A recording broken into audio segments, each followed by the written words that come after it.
At natapos na naman nga ang isang makabuluhang maghapon natin, ayan, pagod at nanlalataman, pero ang mga paan natin ay hindi mapapagod sa paghakbang at buhay na buhay pa rin, excited sa pag-uwi. Susunduin ko nga pala sila pagkatapos diyan papunta sa school ni na mami, at then dumaan na naman tayo sa paborito kong daan na napakalamig kasi napakarami ng puno. Pagdating ko nga, iniintay ko sila sa labasan, ayan, ito ang harapan ng kanilang gate, iniintay ko sila dahil hindi pa lumalabas. Then pagkatapos nga ay dumiretso kami dito sa may gilid ng McDonald's kasi nagpagawa sila ng pantatak ng pangalan na kakailanganin namin. Habang naghihintay nga kami, nakita ko dito meron na palang pag ganito. Nakakatuwa naman, napakaganda. Kasama ko ang dalawang bata. Pagdating ko naman sa bahay, ito chinek ko agad yung aking mga itinanim na buto, at ayan, nakakatuwa naman, napakadami na nila, halos tumubo na silang lahat. So ayan, nakakatuwa naman, at chinek ko rin naman itong aking mga pagtataniman. Hindi pa naman nauubos ang lupa.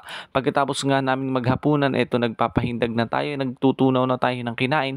Kaya nakatambay tayo dito sa harapan ng pinto at nagmamasid sa harapan. Nagpapahangin na rin kasi ang ganda ng malakas ang tama ng hangin dito sa harapan namin. Kaya naman ayun, nagmamasid-masid tayo. 'Di ba? Ang lakas ng tama ng hangin. At natutuwa rin ako basta ng mga berdeng halaman na ito. So yun lang guys, maraming salamat sa inyong panonood. Paki-like and paki-follow. Bye-bye.